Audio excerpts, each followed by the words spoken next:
আপনাকে স্বাগত জানাচ্ছি brigadier general ATM Ziaul Hasan.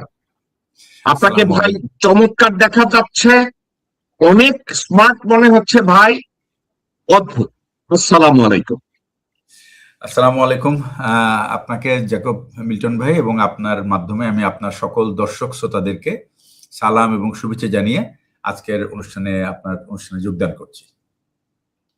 আহ, আজকের জিয়া ভাই, আমি ইন্ট্রোডাকশনে একটা সফলতার ব্যাখ্যা দিলাম, একজন মেধাবী এবং মেধার মেধার এটাকে কি বলে, এক্সিকিউশনের বাংলা কি? এটাকে কি বলবো, এটা হলো আপনার কাজে লাগানো, প্রতিফলন আর কি, প্রতিফলন, মেধার প্রতিফলন বলতে হবে। ওকে ওকে। আমি যেই ব্যাখ্যাটা দিলাম, আমরা যদি একজন ভালো ছাত্রকে দেখি, খুব ভালো লেখাপড়া করছে বা মুখস্থ কইরা ভালোই কথাবার্তা কইতেছে, এর প্রতিফলন কি আমরা তার কাজের মধ্যে দেখি কিনা? আমি সাবজেক্টটাকে যেভাবে ইন্ট্রোডাকশনে বলার চেষ্টা করেছি, আমি কি যৌক্তিক অর্থে আমার আলোচনাটা ঠিক ছিল আপনি মনে করেন, নাকি এটার সাথে আপনি কিছু অ্যাড করবেন? একজন লোক মেধাবী কিন্তু কাজে লাগছে না বা কাজে লাগাচ্ছে, এই সফলতার ব্যাখ্যাটা যদি আপনি ডিফারেন্ট ওয়েতে একটু বলতে পারেন। আচ্ছা, বিসমিল্লাহির রহমানির রহিম। প্রথম কথা হচ্ছে যে আপনি যে চিত্রটা তুলে ধরলেন, এটা কিন্তু একটা অত্যন্ত দুঃখজনক যে একটা নির্বাচিত সরকার আসার পরে দেশে আমরা যদি ধরে নিই যে সব ধরনের এই এই সরকারটা কিন্তু একটা মানে অন্য সব সরকারের মতো না। এই সরকারটা কিন্তু আপনার মনে করেন যে অনেক আকাঙ্ক্ষার সরকার, আমাদের দেশবাসীর আকাঙ্ক্ষার সরকার। প্লাস হলো যে বিএনপি সবসময় একটা মধ্যপন্থী দল হিসেবে পরিচিত এবং তারা সবসময় ব্যালেন্স করে চলতে পারে, এটা মানুষের মনে এই বিশ্বাসটা আছে তাদের। তো এটা থেকে যেটা হয়েছে সেটা হচ্ছে যে বিএনপি 17 বছর বা 15 বছর যে নিপীড়নের মধ্যে দিন কাটিয়েছে, তারপরে আমরা বিএনপির কাছ থেকে ধরেন যে ধরনের উত্তরণ আশা করেছিলাম, দেশবাসীকে অভিভূত করার মতো কিছু পদক্ষেপ, যেটার মাধ্যমে তারা যে কোনো সরকারের সফলতার কিন্তু প্রথম মাপকাঠিটা হচ্ছে আপনার হচ্ছে আইন শৃঙ্খলা পরিস্থিতি। আমাদের দেশের আইন শৃঙ্খলা পরিস্থিতির ধরনটা একটু অন্যরকম। সেটা হচ্ছে যে আমাদের দেশের পুলিশ সিস্টেমটা, যে পুলিশ জিয়া ভাই, you are running ahead of the horse. আপনি আমার অনেক আগে চলে গেছেন। I'm just setting the background. I'm just setting the background. আপনি বিএনপির কথা বাদ দেন। আমরা যদি একজন না বিএনপির কথা বাদ দেন, বিএনপি ভালো। আপনাকে আমি আর আপনি আলোচনাটা করব, মানে ধরেন আমি আর আপনি একটু পুঁথিগত বিদ্যার ঝালাই করছি। কোন একটা ছাত্র খুব ভালো ছাত্র ছিল, কিন্তু তাকে পেশাগত কাজে যেখানেই দেওয়া হলো সেখানেই ফেল করবো, তাহলে তো তাকে মেধাবী বলা যায় না। আমি ঠিক এইটুকুই জানতে চাই, কেন সে মেধাবী না? কেন সে তো লেটার পাইছে ভাই, সে মেধাবী না কেন? শুধুমাত্র তত্ত্ব জানে, সে জানে না আসলে এটা প্রয়োগ করতে হয় কোথায়। এটার একটা প্রায়োগিক দিক আছে। আপনি এইমাত্র একটা বাংলা বলছেন, আমি এইটাই আপনারা জিজ্ঞাসা করছিলাম, প্রয়োগ, নিয়োগ, এক্সিকিউশনের বাংলা কি আমরা বইলা যাই অনেক সময়। আপনি তাহলে বলতে চাচ্ছেন কোন একজন ছাত্র মেধাবী, কলেজে লেখাপড়া খুব ভালো করছে, কিন্তু তার প্রয়োগ করার মতো কোনো ক্ষমতা নাই, আপনি কি এটা বলছেন? হ্যাঁ, প্রথম কথা হলো যে তার যদি মানে লব্ধ জ্ঞান যে সে ব্যবহার না করতে পারে ব্যবহারিক জীবনে, তাহলে তো সে ব্যর্থ। তাকে তো সার্থক বলার কোনো কারণ নাই, কোনো যুক্তিই নাই, কারণ তার রেজাল্ট তো শূন্য। At the end of the day his result is zero. সে যতই মেধাবী হোক না কেন, যতই স্মার্ট হোক না কেন, যাই হোক না কেন, সে যদি রেজাল্ট প্রডিউস না করতে পারে, he is zero for me. Zia ভাই, আরো একটা কথা প্রাসঙ্গিক, ডক্টর গ্যাব্রিয়েল গার্সিয়া মার্কেস আলোচনা করতে গিয়ে একটা জায়গায় বলছে, কোন রচনার যদি সারাংশ না থাকে তাইলে ওইটা রচনা না। আপনি এই কথাটার সাথে কি একমত কিনা? হ্যাঁ, অফকোর্স, বিকজ সারাংশ আপনি অনেক সময় অনেকে আপনি পুরো রচনা না পড়ে সারাংশ পড়লেও আপনি বুঝতে পারেন what is there inside the essay, তাই না? বিঙ্গো। এখন আমি দুইটা কারণে একটা কথা বললাম। এক, আমরা আজকে কথা বলবো আমাদের স্বনামধন্য, মেধাবী এবং সফল সালাউদ্দিন আহমেদকে নিয়ে। আর সাবজেক্টটা বিএনপির না, বিএনপি হচ্ছে তারপরে। নাও সালাউদ্দিন আহমেদ, ওনাকে ডিসক্রাইব করা হয় উনি ওয়েল ভার্সড, উনি এডুকেটেড, উনি প্র্যাগমেটিক, উনি ভিশনারি, উনি ইসলামিক, উনি সো অ্যান্ড সো ফোর্থ, যৌক্তিক, উনি দার্শনিক বিভিন্ন ভাবে। মানে আমি যেটা বললাম, ওনাকে যেভাবে ব্যাখ্যা করা হয় এবং উনি যেভাবে নিজেকে ফুটিয়ে তোলার চেষ্টা করেন, আমি কি কোনো জায়গায় ভুল বললাম? মানে আপনার মনে হয় আমি ওনাকে মিস ইন্টারপ্রেট করার চেষ্টা করছি? না, মিস ইন্টারপ্রেট করার কোনো সুযোগ নাই এখানে। কথা হচ্ছে যে ওনাকে তো সবচেয়ে ওনার দলের একজন সিনিয়র নেতা সংসদে সেদিন জিজ্ঞেস করেছে যে এতদিন তো বাংলাদেশের কিন্তু একটা মাদক একটা বিরাট সমস্যা ছিল এবং সেই সমস্যাটা বেশিরভাগ সময় ভারতের বর্ডার থেকে আসতো, বাট বিডিআর এর খুব সতর্ক থাকার ফলে সেই মাদক ফেন্সিডিলের প্রভাবটা কমে যায়, কিন্তু ইয়াবার প্রভাব সাংঘাতিকভাবে বেড়ে যায়। এবং এই ইয়াবার কিন্তু আগমন কিন্তু মিয়ানমার থেকে। তো ওই দিন উনি সেই সংসদ সদস্য উনি সংসদে প্রশ্ন করলেন যে ইয়াবা তো এতদিন আসতো মাননীয় স্বরাষ্ট্রমন্ত্রীর যে নির্বাচনী এলাকা সেই এলাকার ভিতর দিয়ে, এবং সেটা নিয়ন্ত্রণে ছিল আগে একজন এমপি যিনি এখন পলাতক বা জেলে আছেন, বদি। তো উনি নাই এখন, তো ইয়াবার এখন দায়িত্বটা কার? এটা যদি মাননীয় স্বরাষ্ট্রমন্ত্রী আমাদেরকে জানায়, কারণ মাদকের অত্যাচারে তো আর থাকতে পারছে না ঢাকা শহরের মানুষ।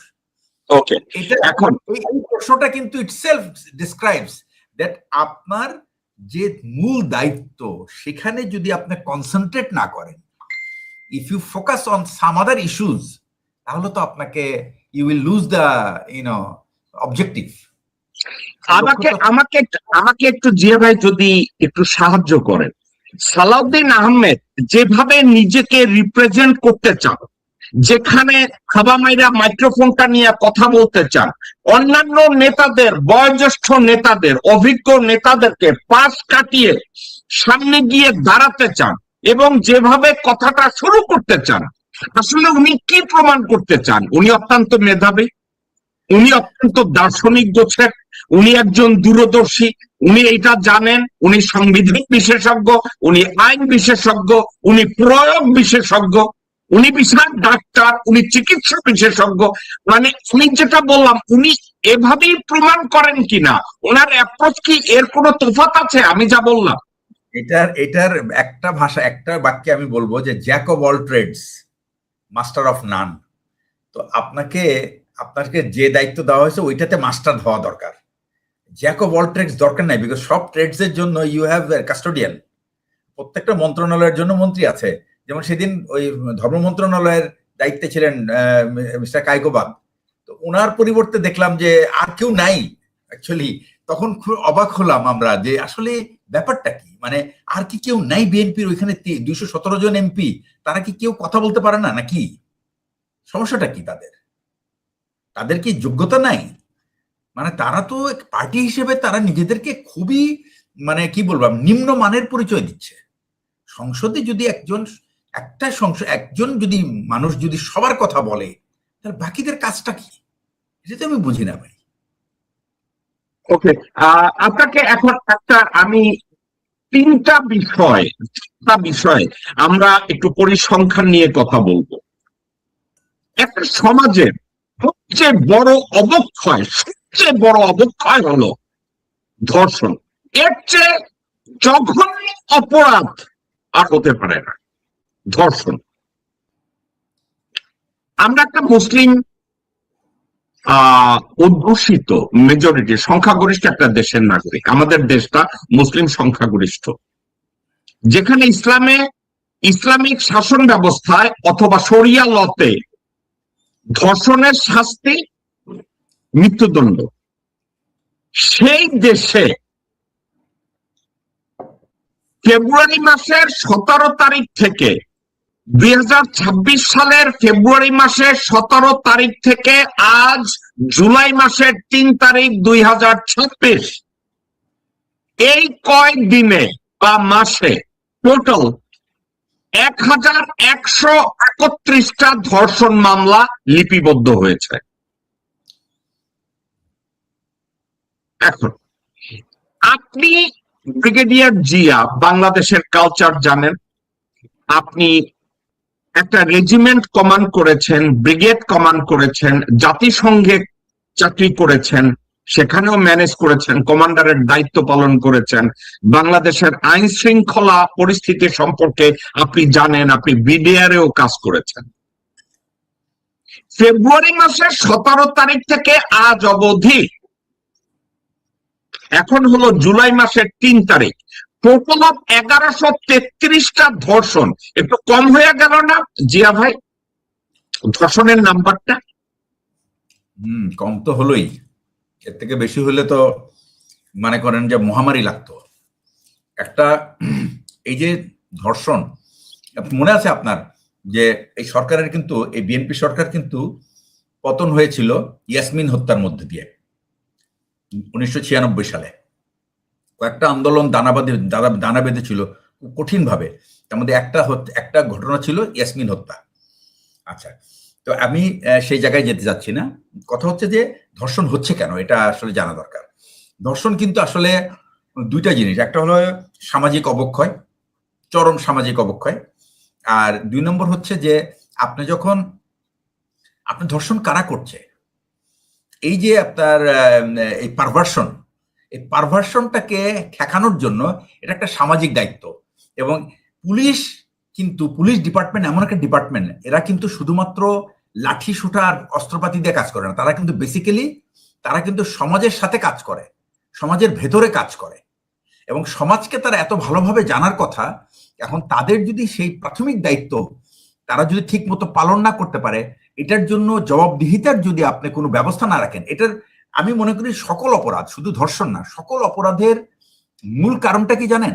মূল কারণটা হলো আমাদের আইন শৃঙ্খলা বাহিনী এবং আইন শৃঙ্খলা বাহিনী প্রধান এবং সেই মন্ত্রণালয়ের কারো কাছে জবাবদিহিতা নাই। তারা কারো কাছে জবাব দিতে মানে বাধ্য না। আমাদের পদ্ধতিতে, আমাদের রাষ্ট্র পরিচালনার পদ্ধতিতে এমন কোনো সিস্টেমই নাই যে আপনি এই সমস্ত আইন শৃঙ্খলা বাহিনীর সদস্যদেরকে আপনি জনগণের মুখোমুখি দাঁড়া করাতে পারেন। যখন আপনি কেউ যদি অ্যাকাউন্টেবল না হয়, তার আসলে তো আপনার দিনলিপি খুঁজে পাবেন না, তো সে দিনের কোথায় থাকলো, কি করছে, কেন করছে। আমরা কিন্তু একটা মানুষ যখন একটা দায়িত্ব থেকে যখন অবহেলা করে, তখন কিন্তু তার প্রথম কাজটা হয় যে তোমার দায়িত্বকাল ছিল A to B, এই দায়িত্বকালের সময় তুমি কোথায় ছিলা। এটা কিন্তু ফার্স্ট স্টক, এটাকে বলা হয় প্রথম খোঁজ নেবেন আপনি এটার উপরে।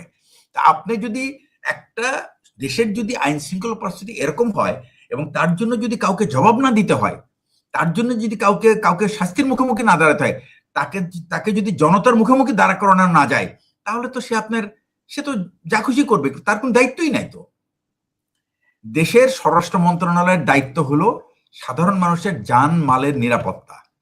এই খুন, হত্যা, ধর্ষণ এবং চুরি, ডাকাতি, এগুলি সব কিন্তু সাধারণ মানুষকে ঘিরে।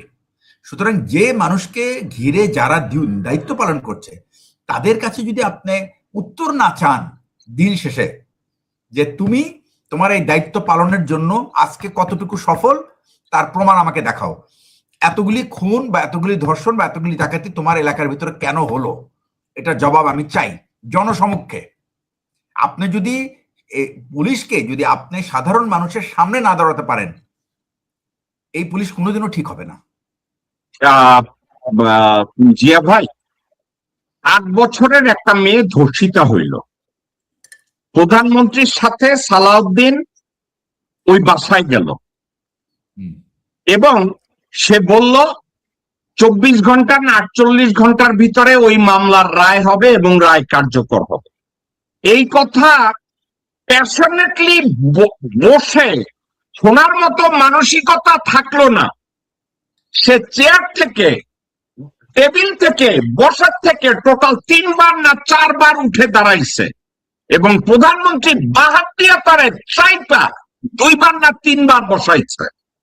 আমাকে আপনার কাছ থেকে আমি যেটা জানতে চাইবো, আমার এই কথাটা তো আমার মনে হয় আপনিও দেখছেন না? দেখেছি। আচ্ছা, এতে কি জিয়া ভাই প্রমাণ করে কিনা উনি কোনো একটা বিষয়কে অ্যাবজর্ব করার মতো বা অনুধাবন করার মতো বা বোঝার জন্য বা সুস্থ মস্তিষ্কে শোনার মতো কোন যোগ্যতা ওনার নাই। উনি শুধু বাচালের মতো ভেতর ভেতর করতে পারে। আমি যদি কথাটাকে এভাবে বলি, আমি কি খুব ভুল বলবো কিনা? আসলে আমি যোগ্যতাটা আমি ব্যবহার করতে চাচ্ছি না এখানে। আমি মনে করছি যে এটা একটা হলো দুইটা কারণে, এটা একটা হলো ওনার ধৈর্য নাই, এটা 2 নম্বর হলো উনি অস্বস্তিতে। উনার উনার মন্ত্রণালয়, আমি জানি না উনার মন্ত্রণালয় তো উনি তো আমি যতটুকু জানি যে উনি বাংলাদেশের প্রশাসনের ক্যাডারে ছিলেন, তারপরে উনি প্রধানমন্ত্রীর দপ্তরে কাজ করেছেন, তারপর উনি এমপি হয়েছেন, তারপর উনি এখন মন্ত্রী। একটা দেশের ভাই ভাই ভাই ভাই ভাই ভাই জিয়া ভাই, আপনি আসল দুইটা যোগ্যতা বাদ দিচ্ছেন। এক, উনি প্রধানমন্ত্রীর একান্ত সচিব থাকাকালীন জিয়া অরফানেজ ট্রাস্টের যেই টাকায় বেগম জিয়া হাজতে গেছে, ওই চেকটা এই খানকির ছেলে কামাল উদ্দিনের সিগনেচার সহ ওই কুত্তার বাচ্চা টাকাটা সরাইছিল। এইটা হচ্ছে তার যোগ্যতা। আরেকটা যোগ্যতা আছে, গুমের একটা ড্রামা করেছে যে উনি গুম হয়েছে, অথচ যেদিন গুম হয়েছে তার আগের দিন আমার বন্ধুকে ফোন করে চাইছে, বলছে আমি কালকে ভারতে যাচ্ছি। আমার বন্ধুকে সে ফোন করে বলছে আগামী কালকের আমি ভারতে যাব, আমাকে কিছু টাকা পাঠান। তোমার বন্ধু বলছে তুমি ভারতে যাও, আমি টাকা বিকাশ করছি বা কিছু একটা তোমারে পাঠায় দিতেছি। যেই লোক ভারতে যাওয়ার আগের দিন, গুম হওয়ার আগের দিন বলে আমি ভারতে যাচ্ছি, আমার কিছু টাকা দরকার, এই ব্যক্তি কি গুম হয় না নিজে যায় না কারো সহায়তায় যায়, এ কথা বলার অপেক্ষা রাখে কিনা? এবার আপনি বলেন প্লিজ। আমি এই দুইটা ঘটনার কথা আপনি বললেন, এই দুইটা ঘটনার সম্বন্ধে আমি সরাসরি অবগত না, তবে এটুকু জানি যে যে উনি বাংলাদেশে তো মানে নিউজটা বেরিয়েছে যে ওনাকে গুম করা হয়েছে। তারপরে তো আমরা দেখলাম উনি অসংলগ্ন অবস্থায় ভারতে কোথায় ধরা পড়েছেন, তারপর সেখানে তাকে আইনগত পদক্ষেপ তার বিরুদ্ধে নেওয়া হলো। বাকি সবার জন্য কিন্তু অন্যরকম আইন, কিন্তু ওনার জন্য একটা আলাদা রায় ছিল, ওনার জন্য একটা আলাদা ব্যবস্থা ছিল। এইগুলি আসলে এই সবকিছু কিন্তু আসলে অনেক প্রশ্ন উদ্রেক করে, মানুষের মনে অনেক রকম জিজ্ঞাসা দাঁড়ায়। এই জিনিসগুলি কিন্তু অ্যাকচুয়ালি খোলাসা হওয়া দরকার। একটা রাষ্ট্রের একটা এরকম একটা গুরুত্বপূর্ণ একটা মানুষ, সে যদি আস্থার সংকটে থাকে, তার উপরে যদি মানুষের আস্থার সংকট থাকে, হি ক্যানট ফাংশন প্রপারলি। তাকে সবসময় ওই জিনিসটা তাড়া করবে, তো তাকে কিন্তু ওই জায়গাটা তাকে পরিষ্কার করতে হবে। ওই জায়গায় পরিষ্কার করলে, উনি যদি পরিষ্কার করেন, খোলাসা করেন, তাহলে কিন্তু মানুষ সেই আস্থাটা হয়তো, সেই সংকটটা হয়তো একটু দূর হবে। কিন্তু এখন তো মানুষ ওনাকে নিয়ে অনেক রকম আস্থায় থাকেন, আস্থার সংকটে থাকেন, এবং যার কারণে কিন্তু এই যে আজকে একজন বাংলাদেশের সরকারের একজন মন্ত্রী, স্বরাষ্ট্রমন্ত্রী, উনি যখন বাইরে যান বা জনসমক্ষে যান, সেখানে যদি তাকে বিভিন্ন রকম মানে গালমন্দ কথা শুনতে হয় বা বিভিন্ন রকম নেগেটিভ স্লোগান শুনতে হয়, এটা তো ওনার জন্য তো খুবই বিব্রতকর হওয়ার কথা। আসলে আমাদের মন্ত্রী মহোদয়রা যারাই আছেন, তারা কখনো নিজের আত্মসম্মান নিয়ে বেঁচে থাকার চেষ্টা করে কিনা, আই হ্যাভ ডাউট। যে ভাই, আপনি একটা কথা, এটা সাইকোলজিক্যাল একটা কোয়েশ্চেন। আপনি বলছেন যে ওনার এই ধৈর্য আছে কিনা বা ওনার এই মানসিকতাটা আছে কিনা। আপনি যদি ক্রিমিনাল সায়েন্স অথবা ক্রিমিনোলজি নিয়ে আপনি লেখাপড়া করেন, কোন একটা মানুষের মধ্যে যদি প্রচুর পরিমাণে অপরাধ বোধ কাজ করে এবং অনেক অপরাধের ভিকটিম যদি সে নিজেই হয় অথবা অপরাধী হয়, সে ধরেন, আমি আপনাকে কেমনে একটা উদাহরণ দেই। ওকে, আমেরিকার একজন সিরিয়াল কিলার ছিল, তার নাম ছিল জেফ্রি ডেমার। জেফ্রি ডেমার বোধহয় 47টা বা 37টা বা 67টা মার্ডার করছে, ডেড বডি পাওয়া গেছে। এখন জেফ্রি ডেমারকে হাজতে ঢুকাইলো, এমন একটা হাজতে ঢুকাইলো, ওটা ছিল ম্যাক্সিমাম সিকিউরিটি প্রিজন। তার ব্রেন নিয়ে তারা রিসার্চ শুরু করলো যে এই লোকটার মানসিকতাটা কেমন ছিল। আপনি কি জানেন এই লোকটা ঘুমাইতে পারতো না, তখন তারে ঘুমের ঔষধ দিল, ঘুমের ঔষধেও কাজ করতেছে না। তাকে কাউন্সিলররা কথা বলছে তুমি ঘুমাইতে পারতেছো না কেন? তারপরে বলে আমি ভাত খাইতে যাই, কোনো কিছু খাইতে যাই, আমার চোখের সামনে ভাইসা উঠে কোন একটা হিউম্যানের ঠাই কাইটা আমি ওইটারে দিয়ে স্টেক বানাইতেছিলাম, আমি একটা মানুষের কলিজা কাইটা ওইটা সিদ্ধ করতেছিলাম। আমার ভিতরে এত অপরাধ ভাইসা উঠে চোখের সামনে, যেগুলো আমি করছি। আমি সুস্থ কোনো চিন্তা, ভালো কোনো চিন্তা আমি করতে পারি না, যার জন্য জেফ্রি ডেমার কোনো জায়গায় বসতে পারতো না। জেফ্রি ডেমার কোনো জায়গায় গিয়ে কথা বলতে গেলে লাইন কথায় অনেক গুছাইয়া গাছাইয়া আনুষ্ঠানিক ভাবে বলতো, কিন্তু বাস্তবে কে যখন কাউন্সিলররা কথা বলছে তখন তার সব সত্য কথাগুলো তার ব্রেন থেকে একটার পর একটা বের হয়েছে। জেফ্রি ডেমারের অপরাধের ফিরিস্তি দিতে গিয়া জেফ্রি ডেমার বলছে আমি এত নাটক করছি, আমি এত ভণ্ডামি করছি, আমি এত মিথ্যা বলছি, আমি এত অপরাধ করছি, তোমার ভিতরে আর ভারসাম্য নাই। আমি যদি সালাউদ্দিন আহমেদের বর্তমান অবস্থাটাকে এভাবে বলি যে সে জাস্ট এই মুহূর্তে অভিনয় দ্বারা সে টিকে আছে, কোন রকম ঔষধ খেয়ে নিজেকে কাম করে সামাজিক ঠিক মতো তৈরি করে সবার সামনে ভালো জামা কাপড় পরে দৌড়ে বেড়ায়, সে কাজে তার কোনো কনসেন্ট্রেশন নাই। আমি কি খুব ভুল বলবো কিনা? না, অনেকটা এরকম।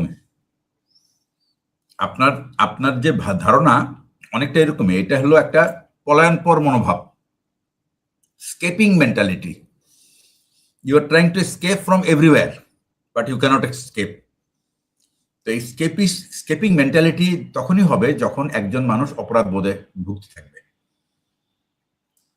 বাট আমার মনে হয় এখান থেকে মুক্তি পাওয়া দরকার ওনার, এবং এবং উনি যদি সাধারণ মানুষের কাছে, যদি ব্যাপারটা হলো কি, যখন আপনি মানে সত্য ঘটনা বলে ফেলবেন তখন কিন্তু আপনার আর কোনো ওই সময়টাই হয়তো আপনার কিছুটা ঝড়ঝাপটা আসবে, এরপরে কিন্তু আপনি মুক্ত।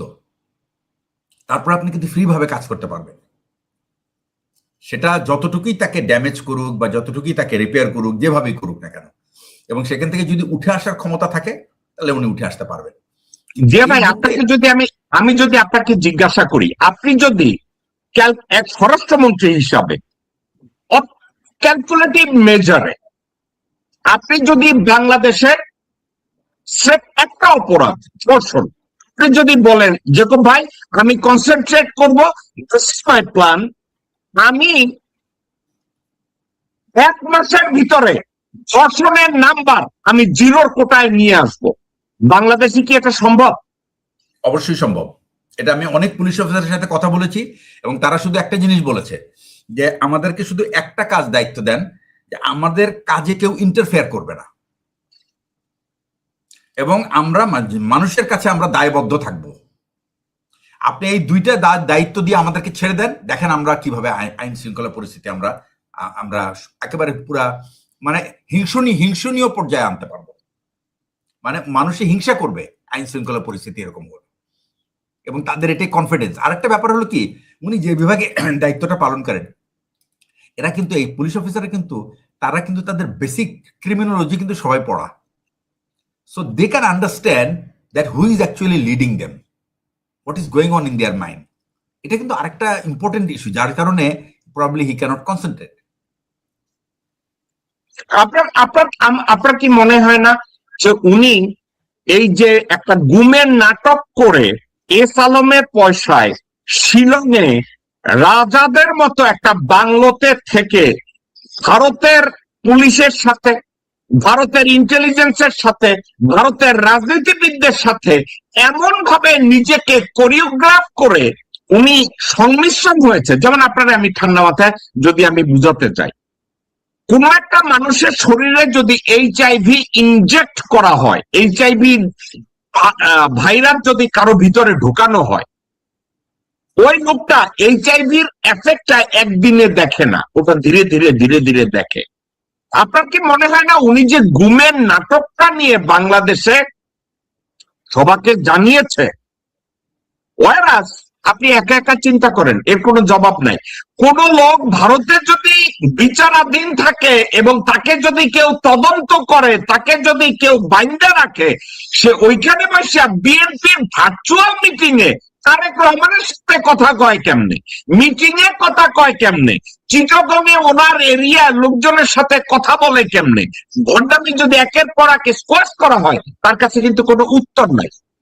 এখন একটা কথা আমার কেন যেন মনে হয় ওনার ভিতরে এত আতঙ্ক কাজ করে যে আমি এত অপরাধ করেছি, তারপরেও এখন পর্যন্ত আমাকে বিচারের মুখোমুখি ঠিক মতো করা হয় না। কারণ বিচারের মুখোমুখি যদি ঠিক মতো করে আমি তো ক্রাশ হয়ে যাব।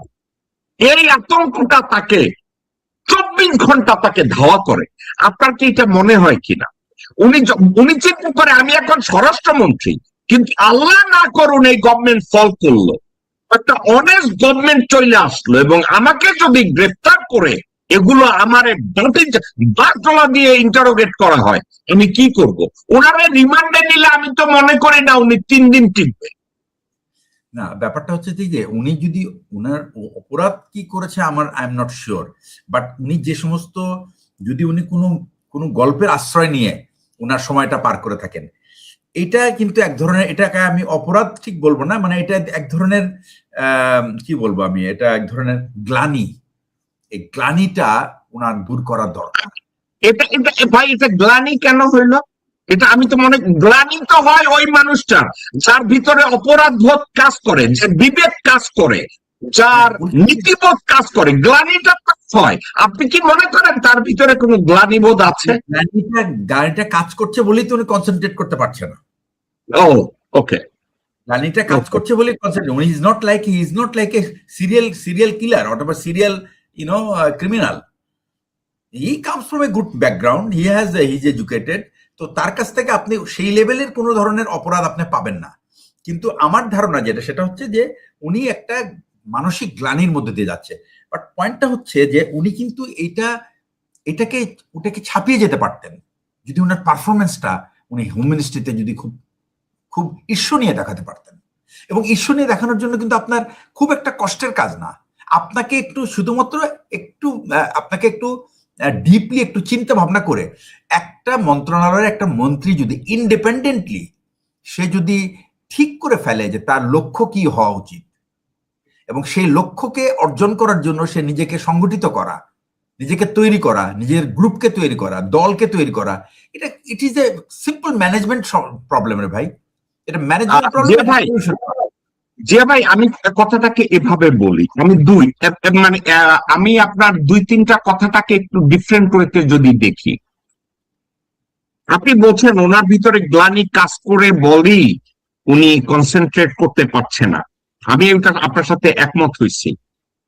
আরো একটা কথা যে ওনার যে ব্যাকগ্রাউন্ড, অর্থাৎ লেখাপড়া জানা, মানে আপনাকে যদি আমি স্বাভাবিকভাবে একটু চিন্তা করতে বলি, সেটা হচ্ছে এই, উনি একসময় তারেক রহমানকে প্রাইভেট পড়াইতেন, টিউশনি করাইতেন, এবং লম্বা চূড়া স্বাস্থ্য ভালো দেখা বেগম জিয়া তার বইনের মাইয়া না কার মাইয়ারে তার কাছে বিয়ে দিছে এবং তাকে কাছাকাছি রাখছে। ওনার এই মেধায় উনি যে চাকরিতে নিয়োগ পাইছে, বিসিএস ক্যাডারে প্রশাসনিক ওখানে যে নিয়োগ পাইছে, আপনি কিন্তু আকাশ থেকে পড়বেন। উনি রিটেনে পাশ করছিলেন, কিন্তু ভাইভাতে কিন্তু উনি ভালো করেন নাই। ওখানে ওনার মামার জোর লাগছে, রাজনৈতিক ইনফ্লুয়েন্স লাগছে, এবং ওখানে কথিত আছে যে বেগম জিয়া ওনাকে সহায়তা করেছে। ঠিক আছে, ওনাকে বেগম জিয়া, স্বয়ং বেগম জিয়া ওনাকে সহায়তা করেছেন। রিটেনে পাশ করছিল, ভাই ফেল করছে, ফাইনাল সিলেকশনেও ফেল করছিল, বেগম জিয়া তাকে ওখানে ঢুকাইছে। এখন আপনি বলছেন ওনার শিক্ষিত ফ্যামিলি, আমি ওনার ফ্যামিলি সম্পর্কে বিশেষ কিছু জানি না। ওনার ফ্যামিলি এমন কোন তালেবর ফ্যামিলি না যে তালেবর ফ্যামিলির কেউ টিউশনি কইরা বাসা ভাড়া দিত, যে তালেবর ফ্যামিলির কেউ টিউশনি কইরা চাল কিনতো। এখন আপনি যতই কোন তার ফ্যামিলি ব্যাকগ্রাউন্ড ভালো ছিল, আমি কোনোটাই অস্বীকার করবো না, হয়তো বা ভালো ছিল, কিন্তু তালেবর ফ্যামিলি টিউশনি করে জামা কাপড় পরতো। এবং সে যখন খালেদা জিয়ার ছেলে তারেক রহমানকে টিউশনি করাইতো, এক জিন্সের প্যান্ট সে মাসে 2 বার ধোয়ার সুযোগ পাইতো, অর্থাৎ একটা জিন্সের প্যান্ট সে 15 দিন 20 দিন তার পরা লাগতো। এখন সেই সালাউদ্দিন আজকে স্বরাষ্ট্রমন্ত্রী। জিয়া ভাই, এখন $1,000,000 একটা প্রশ্ন, বর্তমান ক্যাবিনেটে সালাউদ্দিনের চেয়ে পাওয়ারফুল কোন মন্ত্রী নাই। বর্তমান ক্যাবিনেটে বা বিএনপিতে সালাউদ্দিনের চেয়ে বড় ক্ষমতাবান কোন মন্ত্রী নাই। এই সালাউদ্দিন যদি চায় ধর্ষণকে বাংলাদেশ থেকে ডিলিট করে দেবে, এই যোগ্যতা এবং রিসোর্স সালাউদ্দিনের হাতে আছে। সালাউদ্দিন চাইলে ধর্ষণটাকে বাংলাদেশ থেকে উঠায় দিতে পারে। একটু ইনিশিয়েটিভ দরকার, সেটা কি জিয়া ভাই? বাংলাদেশে বর্তমানে ওই যে একটা গে টাইপ একটা আইনমন্ত্রী আছে না, ও গে না নরমাল আমি জানি না, ও ও না হিজড়া, কোন জায়গায় যায় যদি বসে তার শরীরের মধ্যে মনে হয় 92 ভাগ হয়েছে ফিমেল, জেনেটিক্যালি ফিমেল, এটাকে কি বলে, যাই হোক, এর নাম আসাদুজ্জামান না কোন বাল, হিজড়ার মতো বসে যায়। ফর এক্সাম্পল, সালাউদ্দিন যদি এই আসাদুজ্জামান হিজড়ারের ডাইকা বলে, হিজড়া তুই এদিকে কি, আমরা ধর্ষণটাকে বাংলাদেশ থেকে ডিলিট করাবো। কেমনে ডিলিট করাবো? আমরা এটার জন্য স্পেশাল একটা টাস্ক ফোর্স করব। এই টাস্ক ফোর্সকে আমরা পাওয়ার দেব অ্যারেস্টের ক্ষেত্রে, ইনভেস্টিগেশনের ক্ষেত্রে এবং আইন এক্সপেডাইট করার ক্ষেত্রে, বিচার এক্সপেডিশনের ক্ষেত্রে আমরা এটা করব। যে কোনো রেপ মামলার ইনভেস্টিগেশন কমপ্লিট হবে 72 ঘন্টার মধ্যে, এবং যে কোনো রেপ মামলার বিচার হবে 72 আওয়ার্স এর মধ্যে। 72 আর 72 এইটাকে একত্র করলে হবে, এবং রায় কার্যকর হবে নেক্সট 72 আওয়ার্স। অর্থাৎ বাংলাদেশে পৃথিবীতে একটা রেকর্ড করবে 72 আওয়ার জাস্টিস ইন বাংলাদেশ। এখন এটা যদি সে করে, সালাউদ্দিন করে, আইনমন্ত্রী তার পক্ষে থাকবে, প্রধানমন্ত্রী তার পক্ষে থাকবে, বিএনপি তার পক্ষে থাকবে, এখানে কোন জায়গায় সে বাধার মুখোমুখি হবে না। এটা সালাউদ্দিনের দ্বারা করা সম্ভব। আমি যা বললাম এটা কি আপনার কাছে লজিক্যাল মনে হয়, নাকি আপনি মনে করেন সালাউদ্দিন বাধার মুখোমুখি হবে বিএনপির মধ্য থেকে, দেশের মধ্য থেকে? আপনি এটা মনে করেন কিনা? না, প্রথম কথা হচ্ছে যে এটা কোনোভাবেই কারো কাছ থেকেই উনি বাধার মুখোমুখি হবেন না, না না উনার দল, না উনার মন্ত্রণালয়, না আইনমন্ত্রী, না প্রধানমন্ত্রী, কারো মাধ্যমে। কারণ এই একটা অপরাধ, এই অপরাধের জন্য সারা বাংলাদেশ ওনার পেছনে থাকবে। দ্বিতীয় হচ্ছে যে উদাহরণ আছে তো, এই যে এসিডের যে এসিড যে অপরাধটা হতো বাংলাদেশ থেকে, কিন্তু খালেদা জিয়ার সময় কিন্তু তার সময়ে প্রণীত আইন এবং বিচারের মাধ্যমে কিন্তু এসিড সন্ত্রাস দূর হয়ে গেছে। বাংলাদেশে কিন্তু এখন আপনি এসিড নিয়ে কোনো কথা শুনবেন না। সে দুইটা জিনিস করছে, একটা আইন, 2 নম্বর হলো বিচার, 3 নম্বর হচ্ছে এসিডটাকে কন্ট্রোল। তো আপনি তিনটাকে যদি আপনি ঠিক মতো অ্যাড্রেস করেন, আপনি এটা কিন্তু সমাধান পেয়ে যাবেন। তা আপনার কথা হচ্ছে যে আপনি যদি ঠিক করেন যে we want to eliminate this rape for ever from this country, এবং এটা কি করলে করা যাবে, এটা আপনি যে তথ্যগুলি বললেন এটার মাধ্যমে you can do it without any problem, and everybody will support you, everybody will support. এমনকি এই যে আসিয়া ধর্ষণ, যেটা ওই যে রামিসা ধর্ষণ, সেখানে সময় কিন্তু মানুষ বলেছিল যে বিচারটা সম্মুখে, একবারে তার বিচারের কার্যকরীটা জনসম্মুখে হওয়া উচিত, কারণ মানুষ এটার থেকে যেন শিক্ষা নেয় যে এই ধরনের অপরাধ যেন আর কেউ না করে। তার মানে কি, দেশের মানুষ কিন্তু একাট্টা, এই অপরাধকে দমনের জন্য। সুতরাং যদি আপনি কোনো স্বরাষ্ট্রমন্ত্রী চায় এবং আইনমন্ত্রী স্বরাষ্ট্রমন্ত্রী এবং যদি সরকারের ব্লেসিং থাকে, তাহলে সাধারণ মানুষের মধ্যে এটার 100% সমর্থন পাবে। আমাকে একটা কথা শুধু এগুলি করেই কিন্তু উনি ওনার ব্যাগেজটা উনি কিন্তু কমিয়ে ফেলতে পারতেন। ওনার যে ব্যাগেজ উনি ক্যারি করতেছেন, এই যে বোঝা, এই বোঝাটা কিন্তু নামিয়ে ফেলতে পারতেন, খুবই কিন্তু আরামে উনি শান্তিতে ঘুমাতে পারতেন যদি এই কাজগুলি উনি খুব মানে শক্ত হাতে যদি দমন করতে পারতেন। এখন আপনি একটা কথা চমৎকার ভাবে বলছেন, আমার মনে হয় আমি আর আপনি সালাউদ্দিনের বন্ধু হয়ে যাইতেছি, আপনিও হইতেছেন আমিও হইতেছি, যে উনি ওনার বোঝাটা কমাইতে পারতেন। $1,000,000 কোশ্চেন হইল উনি এই সুযোগটা কাজে লাগাচ্ছেন না কেন?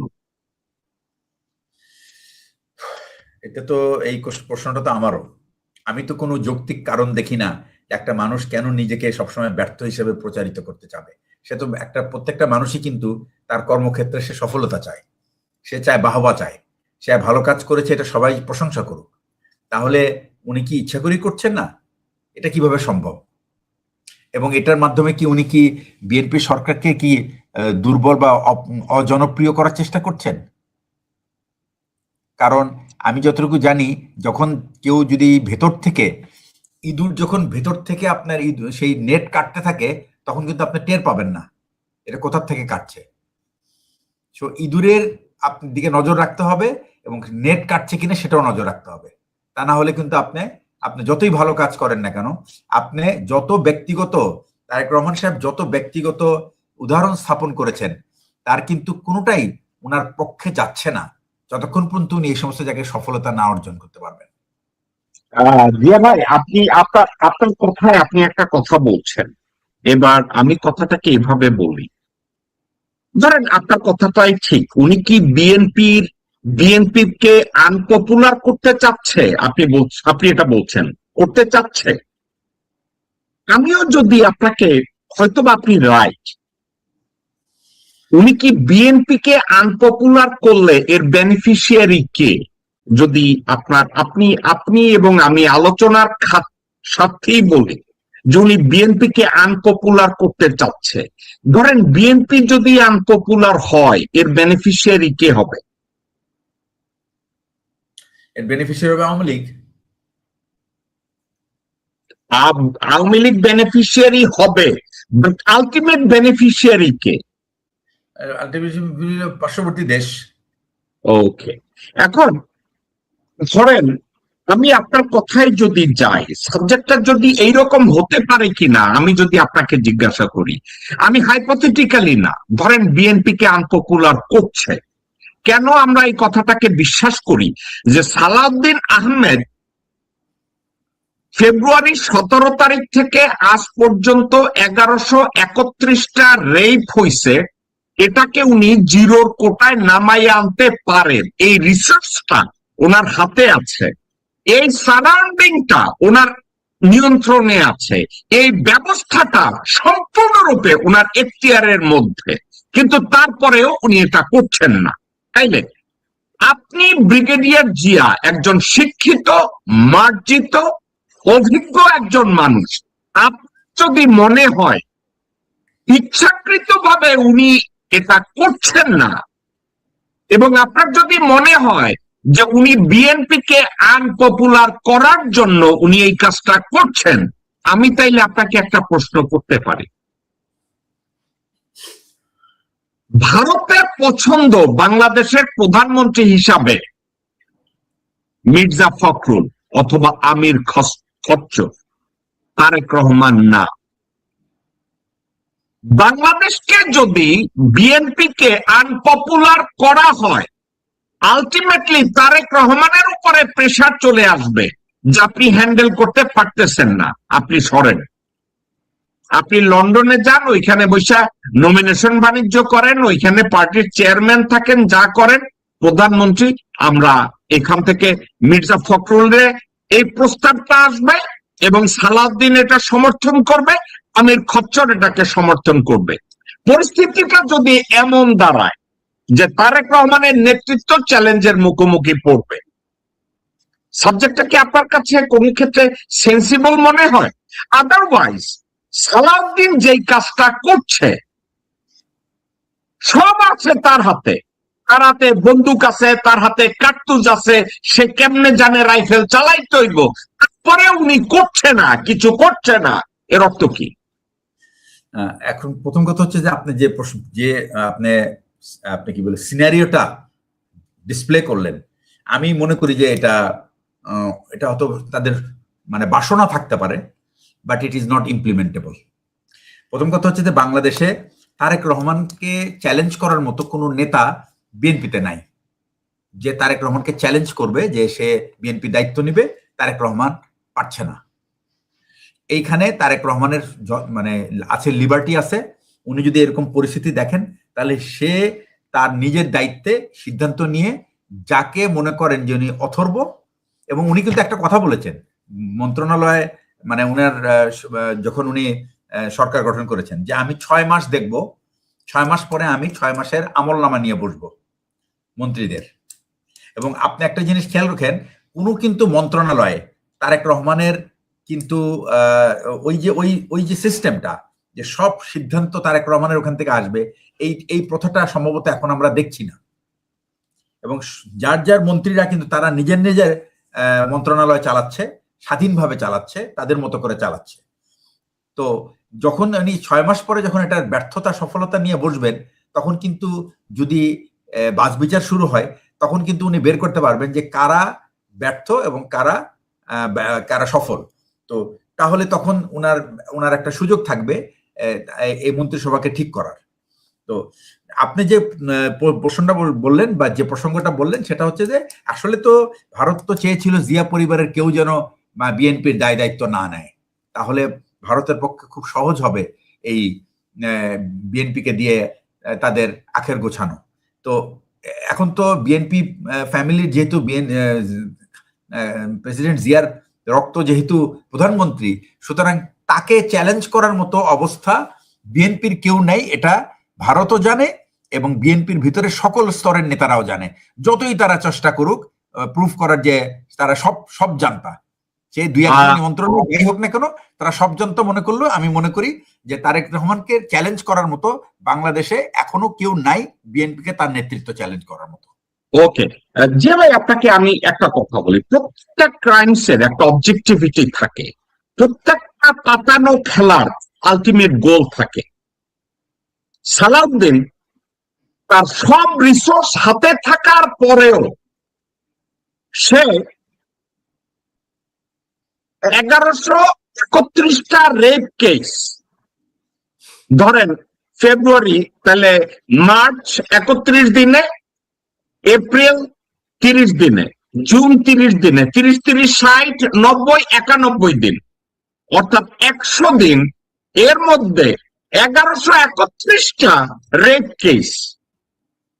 এই ভয়াবহ অবস্থাটাকে দূর করার জন্য সবকিছু সালাউদ্দিনের হাতে থাকার পরেও সে এটা নিয়ে কিছু করছে না, এবং নির্লজ্জের মতো এখনো সে সব জায়গায় পণ্ডিত বনার জন্য পাঁচালের মতো কথা বলতেই আছে।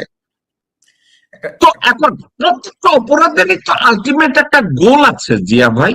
ধরেন আমি আপনার সাথে একমত, তারেক রহমানের নেতৃত্বকে চ্যালেঞ্জ করার মতো কোন নেতা বিএনপিতে নাই, আমি একমত আপনার সাথে, আমি দ্বিমত পোষণ করি না। কিন্তু আপনি জিয়াউর রহমান যখন জীবিত ছিলেন, জিয়া ভাই, এই কথাটাই বলা ছিল, জিয়াউর রহমানের নেতৃত্ব চ্যালেঞ্জ করার মতো কেউ ছিল না, এবং আসলেও ছিল না।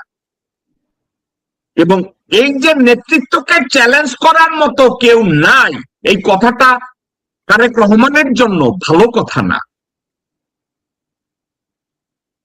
মানে আপনার সামনেই যদি আমি বলি, ধরেন আপনি আর আমি তারেক রহমানের শুভাকাঙ্ক্ষী, এই কথাটা আমি আর আপনি, আমরা কি তো সেফ ওয়েতে এই কথাটা বললাম যে তারেক রহমানের নেতৃত্বকে চ্যালেঞ্জ করার মতো কোনো ব্যক্তি বিএনপিতে নাই? But is it really safe for Tariq Rahman or BNP or the country? It is not safe, because এটাই হলো আমাদের রাজনৈতিক দলগুলোর বড় সমস্যা, যে সেগুলি হলো একটা ব্যক্তি নির্ভর দল। এই দলের সেন্টার অফ গ্র্যাভিটি হলো একটা মানুষের উপরে, এই দলের সেন্টার অফ গ্র্যাভিটি সিস্টেমের উপরে না। এই সিস্টেমের উপরে যদি কোনো দলের সেন্টার অফ গ্র্যাভিটি না থাকে, তাহলে সেই দল মানে যখন নেতৃত্ব শূন্য হয়ে পড়বে অর্থাৎ কোনো কারণে, সে for example everything is final, মানে মানুষের তো হায়াত মৌতের কথা বলতে পারে না, তাই না? আজকে আমি আছি, কালকে আমি নাও থাকতে পারি, বাট আমার যদি সাম্রাজ্য যদি আমার উপর ভিত্তি করে তৈরি করা থাকে, তাহলে দেশ ওই সাম্রাজ্য টিকবে না। ওই সাম্রাজ্যকে তৈরি থাকতে হবে সিস্টেমের উপরে ডিপেন্ড করে। সিস্টেম বের করবে যে এর পরবর্তী উত্তরাধিকার কে হবে। পলিটিক্যাল হেরিডিটারি এটা এমন একটা জিনিস যে এটা যদি আপনি সিস্টেমের মধ্যে না আনেন, এটা যদি ফ্যামিলির উপরে ডিপেন্ডেন্ট হয়, then it is going to be disaster. এই কথাটা যদি তারেক রহমান এখন না বোঝে, তাহলে তার আর বোঝার সময় নাই। আমি মনে করি it is already late for BNP, but they are not doing anything. Actually BNP না, শুধু কোন রাজনৈতিক দলই দেখেন, আওয়ামী লীগের দিকে তাকায় দেখেন, একই অবস্থা, ডিপেন্ডেন্ট অন ওয়ান ইন্ডিভিজুয়াল। আপনার কাছে মনে হয় এটা হাসিনার ব্যর্থতা বা তারেক রহমানের ব্যর্থতা, নাকি ইন্ডিয়া তাদেরকে এভাবেই, তাদের মগজটাকে এভাবেই তৈরি করেছে? এটাই তো মজার ব্যাপার একটা। এই জিনিসটাই তো আমি বলতে চাই, যে সেটা হলো যে আপনি আমাদের দেশের রাজনৈতিক একটা সুস্থ রাজনৈতিক সংস্কৃতি কেন গড়ে উঠছে না? এই গড়ে না ওঠার মেইন কারণটা হচ্ছে এই ভারতের হস্তক্ষেপ। কারণ তারা চায় না যে এই দেশে একটা, তা না হলে যে সংস্কার প্রস্তাব তারেক রহমান নিজেই যে 31 দফা দিয়েছিল, সেই 31 দফার প্রথম দফায় ছিল সংবিধান সংস্কার সংসদীয় কমিটি করতে হবে, কিন্তু সেটাই তো তারা করলো না। তো এই যে ব্যাপারটা হলো কি, যে এটা কেন করলো না? তাদেরকে বলা হয়েছে যে ইফ ইউ ডু ইট, তাহলে কিন্তু আপনার হাতে কিন্তু দেশের নিয়ন্ত্রণ থাকবে না, এই ভয় দেখানো হয়েছে। অথচ নিয়ন্ত্রণহীন থাকাটা হলো দ্য বেস্ট নিয়ন্ত্রণ ফর এনি পলিটিক্যাল সিস্টেম। আচ্ছা জিয়া ভাই, আমি আপনার কথাটাকে আবার আমি ঘুরাইয়া অন্য একটা জায়গায় আসি। আপনি আর আমি দুইজনেই জানি আপনি রাইট, আমি আপনার সাথে এটা নিয়ে দ্বিমত করার কিছু নাই। এই মুহূর্তে তারেক রহমানের নেতৃত্বকে চ্যালেঞ্জ করার মতো কেউ নাই। আপনি আমাকে একটু বলেন, তারেক রহমান যদি সে সংসদ নেতা, উনি ওনার কোন একজন এমপিকে ডেকে বললেন যে তুমি এই সংবিধান সংস্কার প্রস্তাবটা আজকে উত্থাপন করবা কেউরে না জানাইয়া, সে সংসদে গেল এবং সংসদে গিয়ে ওই এমপি যদি ওই সংবিধান সংস্কার প্রস্তাবটা ওখানে উত্থাপন করে এবং তারেক রহমান উত্থাপনের পর যদি বলে এই প্রস্তাবটাকে আমি সমর্থন করলাম এবং এই মুহূর্তে এটার উপরে ভোটাভুটির জন্য আমি স্পিকারকে আহ্বান করব, এবং ওই সংসদে ওই মুহূর্তে যদি ভোটাভুটি হয়, আপনি কি মনে করেন বিএনপির কোন এমপির মাথায় চারটা মাথা যে ওইখানে ওইটা নিষেধ করবে? অথবা জামাতের কেউ এইটা নিয়ে কেউ দ্বিমত করবে? আপনি দেখেন কিনা যদি তারেক রহমান এইটাই করে। আচ্ছা, প্রথম কথা বলি যে আপনার যে হাইপোথেসিসটা, এই হাইপোথেসিসটার ফার্স্ট স্টেটমেন্টটাই আমি ডিসএগ্রি করি। সেটা হলো যে আপনি যে বললেন ওই যে এমপি যাকে বলবে তারেক রহমান যে তুমি সংসদ উঠাবা, এই এমপিটাই বড় বেইমানি করবে। সে গিয়ে আগে প্রথমে বলবে দেখেন এই তারেক রহমান সাহেব কিন্তু এটা বলতে কি করবেন? ওকে থামেন, আমি এগ্রি করি। আমি জিয়া ভাই আপনার সাথে 2% আমি এগ্রি করলাম। এটাই হলো ইঁদুর, এটাই হলো সেই ইঁদুর যারা ভেতর থেকে বিএনপি কে কাটছে। লয়ালিটি একটা খুব ইম্পর্টেন্ট ব্যাপার। Honesty, loyalty is very important. এই loyalty is only for benefit, আচ্ছা জিয়া ভাই, not for the benefit of the country and the people. Okay Zia ভাই, আমি আপনার সাথে একমত।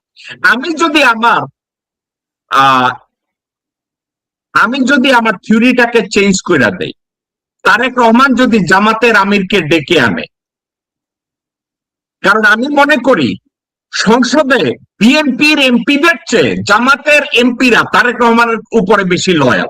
এটা আমার আমার মতামত। উনি যদি জামাতকে ডেকে বলে, আমি স্যার, আমি চাই আপনারা এই সংবিধান সংস্কার প্রস্তাবটা আপনারা উত্থাপন করেন। এখন পৃথিবীর কোন জায়গায় বিরোধী দল কোন বিল সাবমিট করছে এমন নজির কিন্তু অনেক বহু কান্ট্রিতে আছে। বিরোধী দল এক আইন লেজিসলেশন সংসদে উঠাইছে এবং পাস হয়েছে, এরও উদাহরণ অনেক।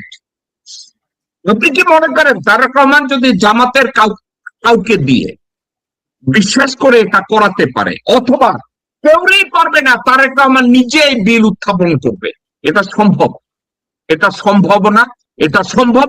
এটা কেন অসম্ভব যদি আপনি আমাকে বলেন? প্রথম কথা হচ্ছে যে আপনি যদি বিরোধী দলের কথা বললেন, বিরোধী দলের নেতা, এটা সম্ভব, উনি এটা গোপন রাখতে পারবে। এমনকি আমি বলবো এনসিপির যারা নেতৃত্ব আছেন, এই ছেলেগুলি কিন্তু ব্রিলিয়ান্ট, তাদেরকে দিয়ে কিন্তু তারেক রহমান অনেক কিন্তু গুরুত্বপূর্ণ কাজ করাইতে পারতেন এবং এখনো সুযোগ আছে তার। তাদেরকে বিরোধী নীতি হোক আর যেই হোক, চিফ হুইপকেও তো বলে যে আপনারা বিলটা রেডি করো, অথবা নাহিদ তোমরা বিল তৈরি করো, আমরা পুরো সমর্থন দেবো। এটা কোনো ব্যাপারই হবে না, এটা গোপন থাকবে এবং এটা কিন্তু যাবে। কিন্তু বিএনপির কোনো এমপিকে যদি আপনি বলে, it is not going to remain secret, for your information. একমত। এখন আপনারই আমি মিলিয়ন ডলারের কোশ্চেন করব, আপনি বিএনপির কাউকে বিশ্বাস করবেন না, অথচ আপনি কনফিডেন্টলি বললেন জামাতের হলে বা এনসিপির হলে এটা সম্ভব। এটা কেন বললেন ভাই? চাইলে তারেক রহমানের কাছে জামাত এবং এনসিপি বেশি লয়াল, না দেশের প্রতি জামাত এবং এনসিপি লয়াল? আমি প্রথম কথা হচ্ছে কি যে দেখেন, দেশের প্রতি লয়াল যে কারা, এটা কিন্তু বোঝার উপায় একটাই, সেটা হলো যে আপনি যদি দেখেন বিএনপির যে আন্দোলনের যে 17 বছরে বিএনপি যা করেছে, খালেদা জিয়াকে তারা রক্ষা করতে পারে নাই। এবং এটার প্রধান কারণ, আপনার মনে আছে খালেদা জিয়া একটা ডাক্তার শাহাদাতকে ফোন করে বলতেছিল, না আকবর, গোলাম আকবর খন্দকার গোলাম আকবরকে বলতেছিল যে তুমি শাহাদাতকে বলো, বলো যে আমির খসরুকে বলো, সে যেন এই রকমের একটা কোন রকম যেন ঝামেলা সৃষ্টি না করে। একটা দায়িত্ব। ম্যাডাম কোথায় আপনি? আমি চিরঙ্গে। আচ্ছা শোনেন, আমি সাদাতকে বলেছি একটা কাজের দায়িত্ব দিয়েছি, খসরু যেন কোনোভাবে কোনো কাজে বাধা না দেয়। খসরুকে মেসেজ দেন। আমি ম্যাডাম ভাইয়ের সাথে তো কথা হয়েছে, আমি আর দরকার নেই, আমি কোনো কথা, আপনি বেশি কথা বলতে জানেন না, এত কথার কোনো দরকার নেই। আমি আপনাকে যা বলছি সেটা বলেন, আপনি কোনো কথা বলবেন না, বুঝছেন কিনা? ওকে ঠিক আছে ম্যাডাম, এটা তো অবশ্যই বলে দেন যে কোনো কাজে বাধা দেবে না। কোনো কাজে যদি বাধা দেয় তাহলে ইমিডিয়েটলি আমি তাকে রিমুভ করবো সেখান থেকে, বুঝছেন কিনা? ঠিক আছে ম্যাডাম, আমি করতেছি, অলরেডি আমি অর্গানাইজ করতেছি। বুঝছি, কিন্তু সে বাধা দিচ্ছে। আপনি যেটা বললাম সেটা বলেন, আপনাকে এত লম্বা কথা আমি শুনতে চাই না। আপনি এটার কথাই রেফার করছিলেন। এক্স্যাক্টলি। তবে হ্যাঁ, বিএনপিতে কিন্তু কিছু কিছু এমপি আছে যারা কিন্তু দে আর ভেরি ভেরি, মানে আমি দু একজনকে দেখছি, আমি সংসদে একদিন গেছি, আমি বিশেষ করে জমির সাহেবের ছেলে নওশাদ জমির, আমি ওনার কথা শুনেছি এবং আমার কাছে মনে হয়েছে that he is one who could be very much used, sensible একটা এমপি। আপনি ডক্টর তরিকুল ইসলাম সাহেবের ছেলে আছেন, আদিত্য ইসলাম বা এরকম অনিন্দ ইসলাম, এরকম কি একটা নাম, আমি ঠিক এক্স্যাক্টলি জানি না। এই যে তরুণ যে সমস্ত এমপি আছে, তাদের উপরে যদি দায়িত্ব দেয়, তারা কিন্তু একটা সুন্দর একটা সমাধান দেবে এবং তারা কিন্তু একটা এমন সমাধান দিবে যেটা আমি মনে করবো সারা দেশের মানুষ সারা জীবন মনে রাখবে। তারা কিন্তু কোনো নিজের স্বার্থ বা দলের স্বার্থের দিকে তাকিয়ে না, তারা দেশের স্বার্থের দিকে তাকিয়ে এই সমস্ত অ্যামেন্ডমেন্ট তারা দেবে। আপনার মনে হয় না তারা কিন্তু শোনেন, তারা সবাই, প্রথম কথা হলো কি, তারা উচ্চ শিক্ষিত এবং তাদের দে হ্যাভ এ রেসপন্সিবিলিটি। তারা কিন্তু এরকম জাস্ট বানের জলে ভেসে আসে নাই, তারা কিন্তু একটা ঐতিহ্যের ভিতর থেকে বড় হয়ে আসছে। সুতরাং তারা তাদের বাপের যদি কোনো ভুল ত্রুটি থাকে সেটা তারা মাথায় রাখবে এবং তারা যেন নিজেরা যেন কোনোদিন, কারণ তার এই সমস্ত প্রজন্মের যারা এমপি, তারা কিন্তু সবসময় চিন্তা করে যে তাদের ছেলে মেয়েদের কাছে তাদেরকে কিন্তু উত্তর দিতে হবে তাদের কর্মকাণ্ডের কারণে, যেটা আপনার ওই আমির খসরু বা ওই আপনার ওই যে আপনার ওই এই সমস্ত লিডারদের এদের মধ্যে এই এই এই এই মোটিভেশন আপনি পাবেন না। জিয়া ভাই, আপনি কি সালাউদ্দিন কাদের চৌধুরীর ছেলে হুমাম কাদের চৌধুরীকে বিশ্বাস করবেন? অ্যাবসলিউটলি, অ্যাবসলিউটলি, কোনো ডাউট নাই ভাই। আপনি আর আমি আজকে বিভিন্ন জায়গায় দেখা যাচ্ছে আমি we are on the same page. আমি হুমাম কাদেরের সাথে আমি 2 একদিন কথা বলেছি, and I'm telling you he is just the breed of his father and that he is proofs, এবং সে অনেক কিছুতেই কিন্তু মানে একটা গুমোটের মধ্যে সে সময় কাটাচ্ছে, আমি জানি এটা। অনেক কিছুই বিএনপির হয়তো তার দল হিসেবে সে দলের সাথে আছে, কিন্তু ব্যক্তি হিসেবে অনেক কিছুই সমর্থন করতে পারছে না। এবং আমি আপনাকে বলি, তারেক সাহেব কিন্তু এই সমস্ত এমপির সাথে কিন্তু তার যোগাযোগ খুব ভালো না। তারেক সাহেব কিন্তু এতটা কিন্তু তাকে বোকা ভাবা ঠিক না। উনি যেরকম সিনিয়র নেতাদের যেরকম রেসপেক্ট করছে, ঠিক একইভাবে কিন্তু is maintaining a communication with all the young lords of the MPs. এই যে ওনার এই যে একটা, এবং আমি আপনাকে একটা আমি শিওর যে খুব শীঘ্রই কিন্তু যে পরিবর্তনগুলো, সেই পরিবর্তনগুলো কিন্তু আপনি এই সমস্ত মিনিস্টারকে দেখতে পাবেন আপনি, মানে দ্যাট ইজ মাই ফিলিং। ওকে, আপনি কি মনে করেন যে সালাউদ্দিন আমি যদি বলি যে 1131টা ধর্ষণ সালাউদ্দিন ওন করে এই 1131টা ধর্ষণ, এই 1131টা ধর্ষণ সে ওন করে, এর অর্থ হচ্ছে তার চোখের সামনে তার ক্ষমতাকালীন সময়ে তার স্পেসিফিক সব রিসোর্স হাত থেকে পরে 1131টা ধর্ষণ হয়েছে। তাইলে আমি কি বলতে পারি না যে 1131টা ধর্ষণের মালিক সে নিজে? উনি এই কথাটা বলতে পারি কিনা? মানে এটা আপনি যদি বলেন তাহলে এটা একটু ওনার প্রতি খুব নির্দয় হবেন আপনার। আমি দেশের প্রশ্নে এবং দেশের কল্যাণের প্রশ্নে আমার মধ্যে কোনো দয়া দাক্ষিণ্য নাই। আপনি বলেন যে এটা দায়ভার ওনার, আমি যদি বলি ওনার এই অপরাধটা এরকম যে আমি দাঁড়াইয়া লোকজনরে বলছি তুমি ধর্ষণ করো, তোমার বিচার হবে না। এর অর্থ এই কথাটা উনি মুখে বলে নাই, কিন্তু উনি মৌনতা দিয়ে বুঝিয়েছে তোমাদের কিছু করব না।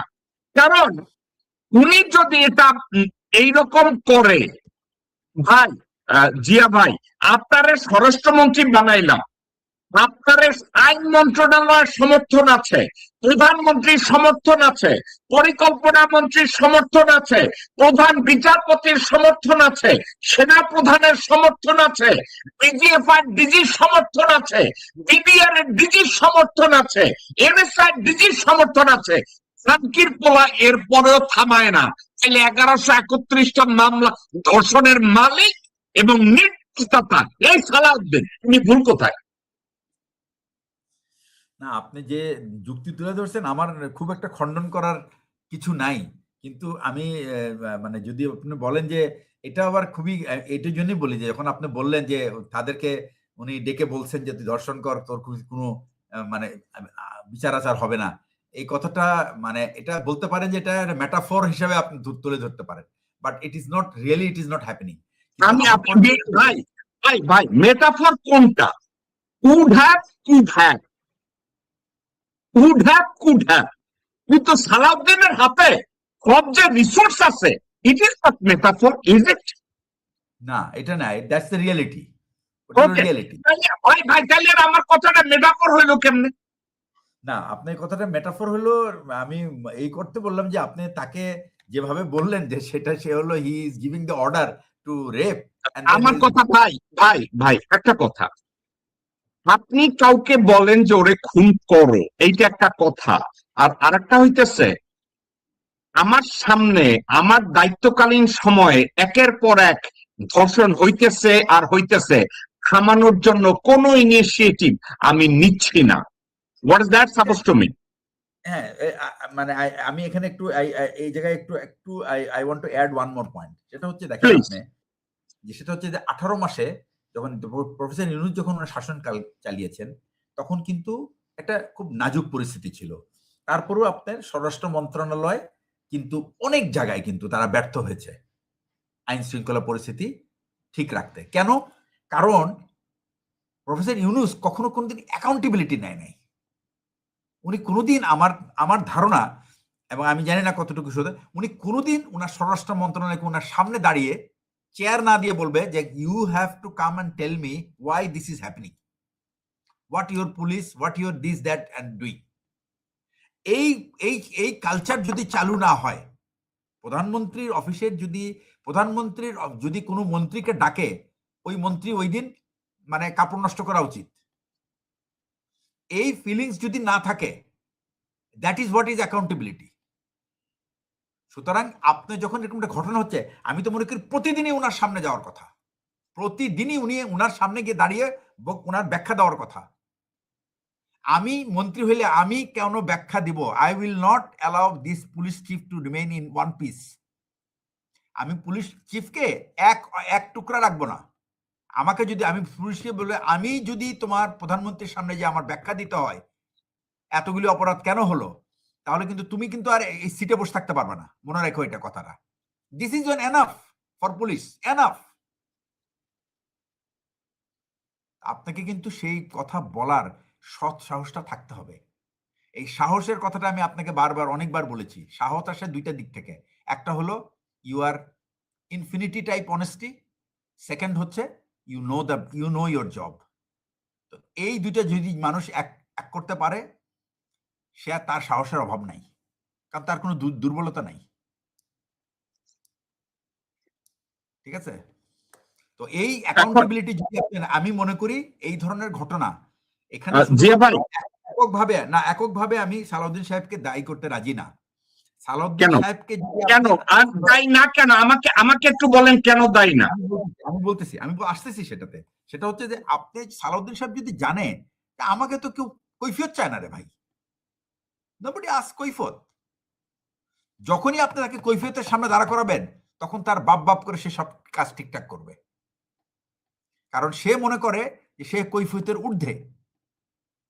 এই কৈফিয়তের ঊর্ধ্বে রাখার এটার ভোগ কিন্তু দেশ ভুগবে, সেই সাথে কিন্তু সরকার, এবং সেই সাথে তারেক রহমান সাহেব নিজে।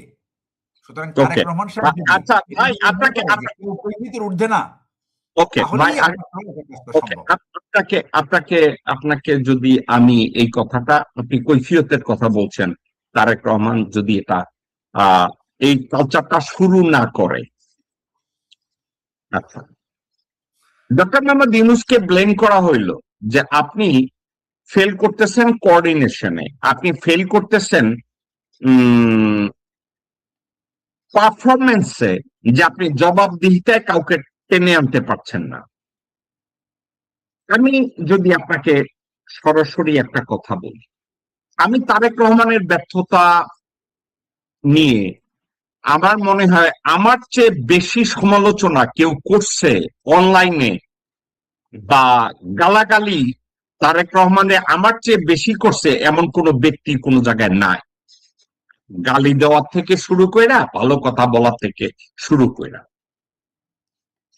তারেক রহমান লন্ডনে ছিল যখন এই সালাউদ্দিন ডক্টর মোহাম্মদ ইউনূসের সামনে দাঁড়াইয়া বলছে, আপনার আক্কল বুদ্ধি কি নাই যে আপনি বিদেশি নাগরিকরে আইন না প্রতিরক্ষা মন্ত্রী বানাইছেন? আরে কি এই শব্দটা কেউ শিখাইয়া দিছিল, নাকি আপনি মনে করেন উনি স্পন্টেনিয়াসলি এই কথাগুলো বলছিল?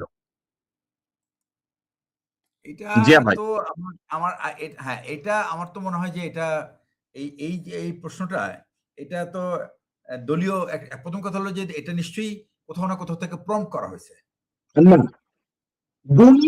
উনি দলের, আমি আপনাকে আজকের এই মুহূর্তে নাম বললাম না, টপ মোস্ট সিনিয়র দুইজন নেতা তারে বলছে আপনি এই কথাটা এইভাবে বলছেন কেন?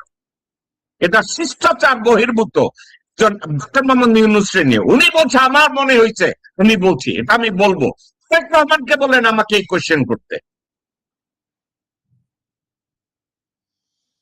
মেবি হয়তো ওনার কোনো স্ট্রিং আছে, সুতা কোথাও আছে।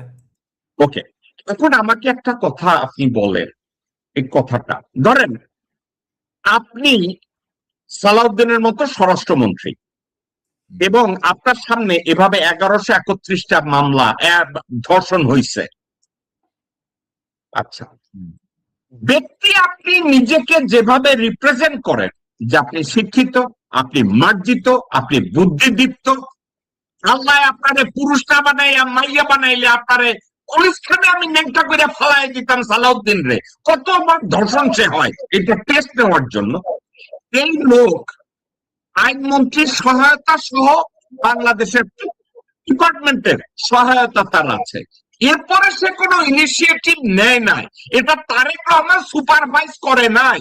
এইটাই কি একটা এক্সকিউজ যে তারেক রহমান সুপারভাইজ করে নেয় দেখা, জবাব দিতে করে নেয় দেখে 1131টা মামলা হইছে? না, এটা ঠিক না, এটা ঠিক না, এটা আমি আই ডোন্ট মিন দ্যাট, আমি এটা মিন করি না। বাট আপনি একটা জিনিস হল কি, গভর্নমেন্টে কিন্তু একটা, it is not individual show, it's total show. আমি বুঝেছি ভাই, আমি বুঝেছি, কিন্তু তার কথাটা ছিল তারেক রহমান যদি ডক্টর মোহাম্মদ ইউনূসের মতো এরকম ভদ্রভাবে চালাইতে চায় হবে না, জবাবদিহিতা আনতে হবে। কিন্তু ভাই একটা কথা বলি, Tom Hopkins the father of management, সে একটা কথা বলছে, একজন ইন্ডিভিজুয়ালকে যখন গভর্নমেন্টের দায়িত্ব দেওয়া হয়, he or she must take the ownership of that department. Do you think Salauddin did that?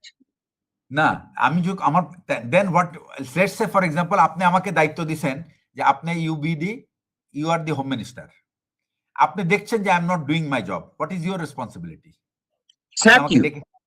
Okay, that's what people should do, that's what. Okay, আমি বুঝলাম, আমি একমত, এক্ষেত্রে আপনার সাথে আমি দ্বিমত করছি না, কিন্তু আমি তো যে কাউকেই করা যায়। আমি আপনারা বলি, আপনাকে, আপনি আমেরিকায় এসছেন, আপনি আমেরিকায় কখনো আসলে পরে আপনি শপিং করতে আপনি মেসিতে গেছেন, একটা মেসি একটা অনেক বড় একটা store. Once upon a time I was the director of operation for Macy's. আমার আন্ডারে 831 জন আমেরিকান কাজ করছে। যে ভাই একটা মজার কথা, সবাই কইতো যে জেকব তোমার একটা গালি দিব, জেকব তোমারে জঘন্য ভাষায় কাউন্সেলিং করব, কিন্তু জেকব তোমারে ফায়ার করবে না। আমি লোকজনকে ফায়ার করতাম না। আপনি কি জানেন কেন? যে মুহূর্তে একজন ব্যক্তিকে আপনি ফায়ার করেন, ওই ব্যক্তিকে কারেক্ট করার জন্য কোনো কাউন্সেলিং আর আপনার হাতে আর থাকবে না। ফায়ার করে দিচ্ছেন, ইজ গন। আমি তো বলছি না ফায়ার করতে, আমি তার মানে কি, আপনি ফায়ার না করলে what is that next, you ask for the, you ask him why it is happening, what is your answer, who is not working for it. Okay, আপনার কোথায় আপনার কম পড়েছে আপনাকে বলেন, হোয়াট রিসোর্স ইউ নিড, আপনার পুলিশ কম, আপনার অফিসার কম, কে আপনাকে সাহায্য করছে না? আচ্ছা, আপনি যদি এই ক্ষেত্রে যান, আমি যদি সালাউদ্দিন যদি ঘুরা বলে তার মামা শামীম ইস্কান্দারের জিজ্ঞাসা করেন আমার বস এসএলএম-এর কাছ থেকে অ্যাপার্টমেন্ট কয়টা নিছে আর আপনার বাড়ি কেনার সময় লন্ডনে এত টাকা দেওয়া হয়েছে, আমি ওইটা সাপ্লাই করছি, তখন তারেক রহমান কি বলবে? তখন তারেক রহমান বলবে যে why did you give it, I didn't ask for it.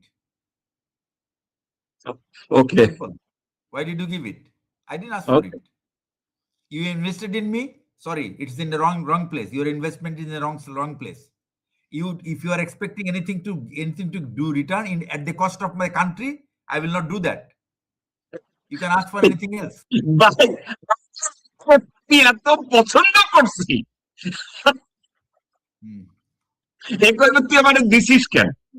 Of course, আমি তো তাই বলবো, আমাকে যদি কেউ দেয়, who has asked, I did not ask for it, why did you give it?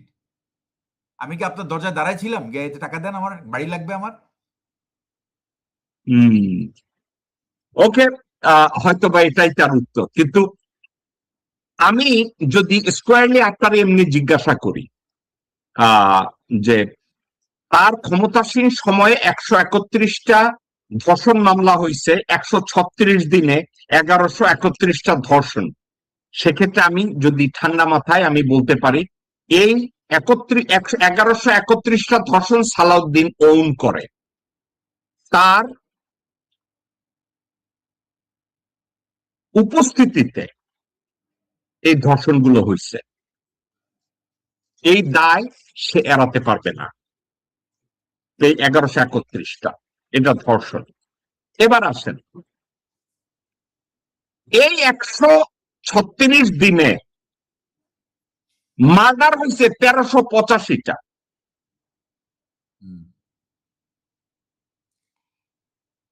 এখন আমি এই ধর্ষণের পাশাপাশি এই যে 1385টা মার্ডার হয়েছে, আপনি কি মনে করেন না সালাউদ্দিনের সমানভাবে ব্যর্থতা ওই ধর্ষণের মতোই? হ্যাঁ, আপনি এই অপরাধের যে চিত্র তুলে ধরেছেন এর প্রত্যেকটার জন্য তো তার দায়িত্ব, প্রত্যেকটা, কোনো সন্দেহ নাই। এখানে তো মানে এখানে আলোচনার কোনো স্কোপই নাই। এটা আমি স্বরাষ্ট্র মন্ত্রণালয়ের দায়িত্বে, আমার আন্ডারে 2 লাখ 2.5 লাখ 1.5 লাখ পুলিশ আছে, আমার আর কোনো কাজ নাই। আমার হলো এই 18 কোটি মানুষকে নিরাপদ রাখাই আমার দায়িত্ব। এর মধ্যে 2-1টা ভুল ত্রুটি হইলে তার বিরুদ্ধে আমি কঠোর হব এবং তাহলেই আমার বাকিগুলি ঠিক হয়ে যাবে। আপনি যদি এই প্রিন্সিপাল ফলো না করেন, sorry, I mean you are not good for this job. Zia ভাই আপনি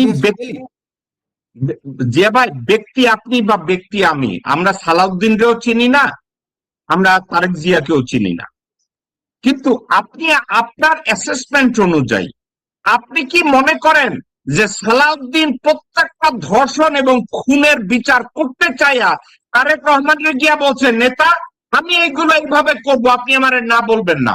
আপনি কি মনে করেন তারেক রহমান তাকে না বলবে? না, কখনোই না। ওই কথা বলতে সে তো জানাই না, বোধহয় উনি বোধহয় জানাই না যে এইরকম ঘটনা ঘটতেছে। শোনেন, আমি একটা কথা বলি ভাই, আমরা যখন মিলিটারিতে ছিলাম, আমাদের এলাকার মধ্যে যদি এরকম কোনো ঘটনা হলো, তাহলে আর আমার ওখানে চাকরি হইতো না। I would have been just sacked from there. Why did it happen? তোমার উপস্থিতিতে কেন এরকম একটা ঘটনা ঘটলো? আমার উপস্থিতিতে, আমি যখন পার্বত্য অঞ্চলে চাকরি করি, তখন যদি আমার উপস্থিতিতে কোনো হত্যাকাণ্ড হয় বা আমার উপস্থিতি এলাকায় উপস্থিত থাকা অবস্থায় কেউ যদি কোনো, আমার দায়িত্বপূর্ণ এলাকার মধ্যে যদি এরকম কোনো ঘটনা ঘটে এবং সেই ঘটনা যদি আমি আগে থেকে না জানতে পারি, সেটা একটা বিরাট ব্যর্থতা এবং এটার জন্য আমাকে জবাবদিহি করতে আমি বাধ্য। সুতরাং আপনি যে কোনো ধরনের আইন শৃঙ্খলা পরিস্থিতি অবনতির জন্য সরকারের তো মেকানিজমের শেষ নাই, তাদের তো ম্যান পাওয়ারের কোনো কমতি নাই, তাদের ওই খবর দেওয়ার মতো লোকের, ইনফরমারের তো কোনো কমতি নাই, ইনফরমারের টাকাও যথেষ্ট আছে। তাহলে কাজ হবে না কেন? আপনি কিছু না ভাই, 64টা জেলার SP, simply you bring them and you just tell them that আপনি আপনার এলাকার মধ্যে আমি এই অপরাধ চিত্র দেখতে চাই না। তার মানে এই না যে আপনি রিপোর্ট করবেন না। ঘটনা ঘটলে অবশ্যই এটা জানবো, কিন্তু ঘটনা যেন ঘটতে না পারে সেই জন্য কি ব্যবস্থা নিছেন সেটার উপর নির্ভর করবে ঘটনা কত ঘটবে কিনা। জিয়া ভাই, কেমনে বন্ধ করবে এটা করা সম্ভব, কিন্তু কথা হচ্ছে সালাউদ্দিন এটা চায় কিনা বা বিএনপি সরকার এই ধর্ষণকে বন্ধ করতে চায় কিনা, কেমনে করবে এটা আপনিও জানেন আমিও জানি। আমি তো সেন্সিবলি আমি তো ভাবতেই পারি না যে একটা সরকার কেন চাইবে না হত্যা এবং ধর্ষণ এটা বন্ধ করতে, কেন চাবে না একটা সরকার? আপনার কাছে যদি আমি আপনাকে জিজ্ঞাসা করি কেন চায় না, আপনার মনে হয় কেন চায় না? চায় না, আমি ধরে নিলাম চায় না, কেন চায় না? চায়না একটা কারণে আমি আপনাকে বলি, সেটা হচ্ছে যে চায়না একটা কারণে, সেটা হলো একটা রাজনৈতিক যদি বড় প্রতিপক্ষ থাকে, আমি এখানে যদি একটা অন্য একটা আওয়ামী লীগ যদি থাকতো রাজনীতিতে, তাহলে আমি বলতাম যে এটা আওয়ামী লীগের মানে ডিজায়ার, দরকার হলে তারা সাবভার্সন করেও হইলেও তারা এইরকম আইন শৃঙ্খলা পরিস্থিতির অবনতি